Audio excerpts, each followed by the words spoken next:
diplomat Michael Springman, joining us from Washington, D.C.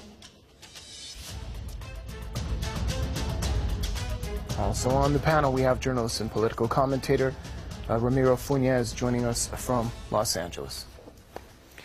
Gentlemen, welcome to the program. Let's start off with Mr. Springman in Washington. If you may, please share with us your views on the recent violence that has unfolded in Kandahar.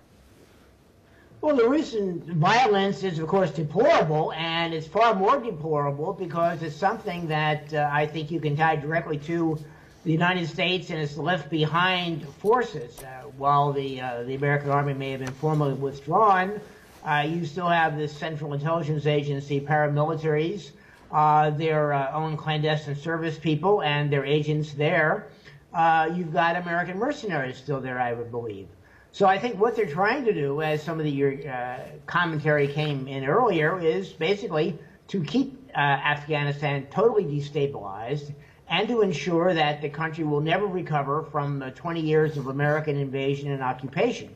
You've got a new government trying to gain control of the country or regain control of the country, and the Taliban are being cut off from foreign aid. The Americans are holding millions of dollars, if not billions of dollars, in Afghan funds, as are the Europeans. The United States has directed the International Monetary Fund and the World Bank not to provide any monies whatsoever in any kind of way of supporting the new government in Afghanistan. And as long as you can show that these people are not in control of the country, they cannot control and secure the lives and safety of the inhabitants, they want to show that this is a failure and the Americans need to come back in.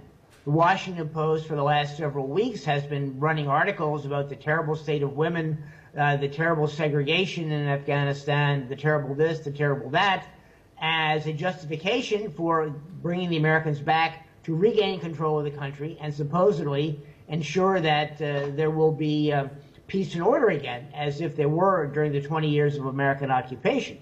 Additionally, I would say that they're pushing the idea of the split between the Sunni and the Shia. This may have been an issue 1,000 years ago when Islam developed its two branches, but I think today the Americans and the Europeans and the apartheid entity that calls itself Israel are simply out to show there is a big split in Islam, and that the Sunni are our wonderful friends and the Shia are dangerous, destabilizing forces. And naturally, of course, the Americans are in control of all of this. They created Islamic terrorism with the Mujahideen in Afghanistan 20 years ago, if not longer. And then they created a new variety called Al-Qaeda, which is basically the same crowd with a different name. And now it's Daesh or Islamic State or IS or whatever you want to call it. But in reality, it's the same crowd we created and trained and supported with the help of the Saudis and the Pakistanis in the 1980s and 1990s and so forth. Mr. Funes, on October 13th, to be precise, Russian President Vladimir Putin warned that militants with Daesh links are actively being drawn from Iraq and Syria into Afghanistan. Putin said, and I quote him, "It's possible that terrorists may try to destabilize the situation in neighboring states," warning that they could even try direct expansion. Who do you think is transferring these terrorists to Afghanistan, and what is the goal behind their deployment? First of all, I want to offer my condolences to our fallen sisters and brothers in Afghanistan, of course in Kandahar, but also in Kunduz, where there was also an attack against a Shia mosque. The Muslim community is reeling and is devastated by the impacts of terrorism backed by imperialism and capitalism and Zionism. We have to keep our eyes on the prize. We have to keep in mind who is moving these militants from Syria to Afghanistan, who is funding the rise of these radical Wahhabis. It is Israel, it is the United States, it is the kingdom, because they are able to use them as proxies for their imperialist regime change against the Islamic Republic of Iran, the People's Republic of China, against the Russian Federation, as Putin was pointing out as well. This is part of the new strategy of regime change, which is chaos, destruction, it used to be that the imperialists would go into a country and have some sort of attempt to rebuild it. That's no longer the case. From destruction. This is accumulation of profits through destruction. And by creating chaos in Afghanistan, by sowing the seeds of division, of backing groups like ISIS-K and attacking Shia Muslims, they're trying to this divide and conquer strategy that we've seen carried out in Lebanon, we've seen carried out in Syria, we've seen carried out in Yemen. And at the end of the day, the main enemy of people, the Muslim world, the Islamic world, is not the Shias, it's not the Sunnis, it's not the main enemy is imperialism. And as long as we keep that in mind, that is the most important. And I think that, as the other guests correctly mentioned, the same forces that back the Mujahideen in Afghanistan in the 70s, the same forces that supported al-Nusra and all these other groups in Syria, the so-called pro-democracy protests in Syria, these are all the same NGOs, the same corporations, the same lobbies connected to Israel, the United Kingdom, the United States, that are fomenting this violence and destruction in order for them to justify a new regime change effort, a new platform and base of destabilization in the region. So this is what it all forms part of. Mr. Springman, I saw you nodding there. You can add anything if you'd like to what our guest, Mr. Funes, was mentioning. Also, another question. Observers, there are a number of observers actually who believe in an existing level of coordination between elements of the United States with Daesh. How do you feel about that notion? Well, Mr. Funes's remarks were right on the money. As far as your question about U.S. connection with Daesh, I'd say they are very close. The United States created them, as I noted earlier in my book, Visas for Al-Qaeda, CIA Handouts to Rock the World. I traced the development and the name changes and brand changes, if you will, of Islamic terrorism. And it's basically the Americans and their reprehensible and repulsive allies, such as the apartheid entity, which styles itself Israel, along with Saudi Arabia, a very repulsive and repressive monarchy, are deeply involved in all of this.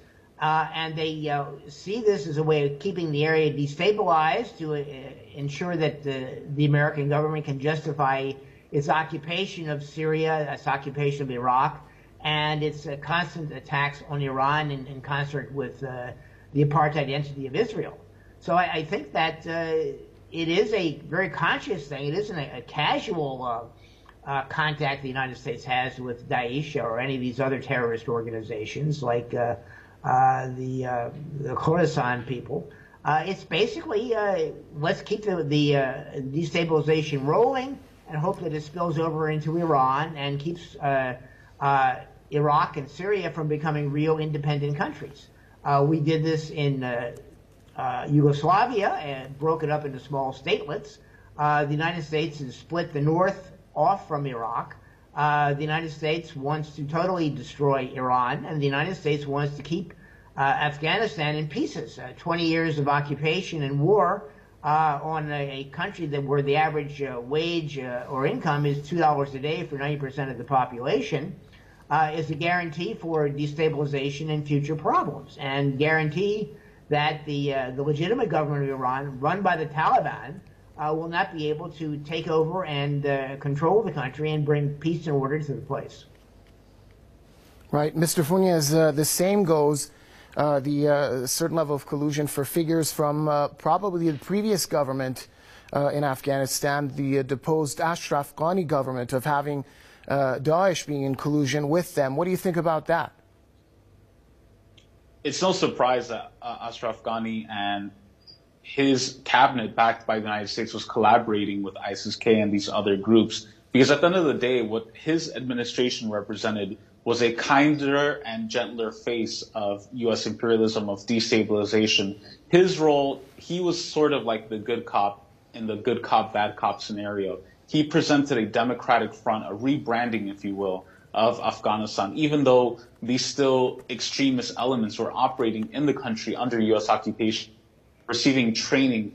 The Saudis and the Gulf monarchies have been boosting and expanding their funding for madrasas and other institutions in Afghanistan under this administration. So while he's not openly his government was not openly supporting ISIS-K and the Wahhabi Daesh elements. At the same time, they were allowing for that to grow, to continue to persist under the country.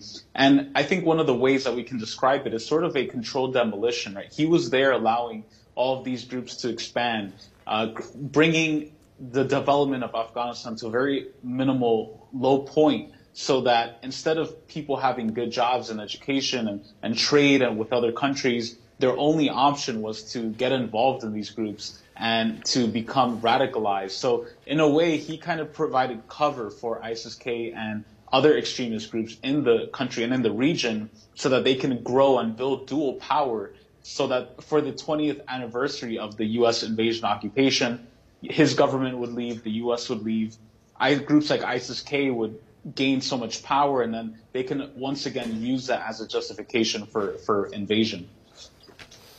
Mr. Springman, let's focus yet again on the bigger picture and the ripple effects and ramifications for the region. A civil war or any form of civil conflict in Afghanistan would have such dire consequences, as there are so many different ethnic groups. Let's not forget the devastation that country has endured, having been through decades of war, well over 4 decades of war.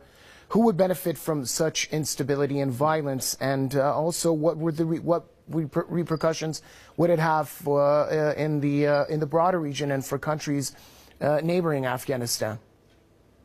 Well, the United States, the Israeli entity, and the European countries to the United States, like Britain, benefit. They can sell weapons, they can political influence, they can ensure that the and remains in pieces and cannot be.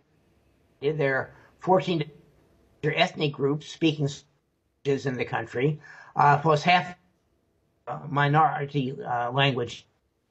The idea of divide and rule, emperor, is exactly this is what the Americans and their they can ensure that if it is in pieces, forces easily into neighboring territory and ensure that they be able to function. We're experiencing some technical difficulties with your connection. I'm going to jump in there. Let's bring a question to Mr. Funes while my guys sort that out for you. Mr. Funes, let's talk about at this point, you know, we can't talk about Afghanistan without considering the U.S.-led occupation of the country and the tragic events that took place following the pullout of the foreign forces. In your opinion, what did the U.S. achieve during its 2 decades of presence in Afghanistan? In the 2 decades of U.S. occupation in Afghanistan, the big winners were the drug companies. We know, for example, there's a very wealthy, powerful family in the United States named the Sackler family, big supporters of Israel, who are involved in the production and sale of a drug named OxyContin, which in the United States is a massive problem, opioid addiction. In cities across the U.S. where deindustrialization has taken place, you have families who have been impacted by opioid addiction. Drug companies have been making money, tons of profits and money. And it's interesting that this happens just as the U.S. occupies Afghanistan for 20 years. If you look at 2 charts, one chart, opioid addiction and deaths by year, and also U.S. occupation of Afghanistan, you'll see extreme parallels where opioid companies have raked in millions from the U.S. presence. And some people in mainstream media might critique that, might think that it's crazy, but knowing the history of the U.S. and their involvement in the drug trade, this is definitely something of concern. I think another big winner in the U.S. occupation was the military-industrial complex. Think about all those weapons, machinery, guns, things that are used for killing and destroying people, produced by Raytheon, General Electric.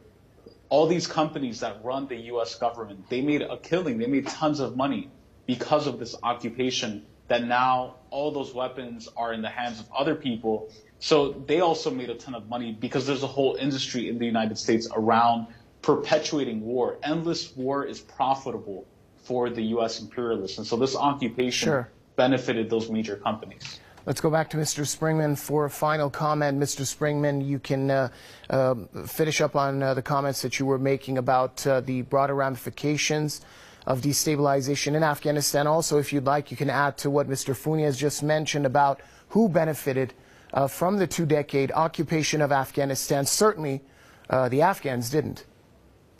Oh, definitely they did not. Their country, which was never in great shape to begin with, has been totally destroyed. And Mr. Funes' comments on the vast sums of money that flowed into the pockets of the American military contractors is spot on. These are the people that benefited from the war, that will benefit from continuing destabilization in the region. The United States does not want to see Iran function as a healthy, stable government and with benefits for its peoples. The United States doesn't want to see a reunited and operable Iraq after 18 years of occupation. And the United States certainly doesn't want to see Syria functioning as it has previously before the American destruction 10 years ago. So I think that destabilization is to everyone's advantage if you live in the United States or in the NATO countries of Europe. So in the end, the whole benefit of this is more trouble, more problems, more dead people, more destroyed economies, and the total dehousing, deculturalization, and destruction of entire nations. All right, let's leave it there. That's all the time we have for tonight's show. Allow me to thank my guest, author and former U.S. diplomat Michael Springman, joining us from Washington, and a special thanks to journalist and political commentator Ramiro Funes, joining us from L.A. Also, thanks to our viewers for staying with us on tonight's Spotlight. It's good night for now, and see you next time, everybody.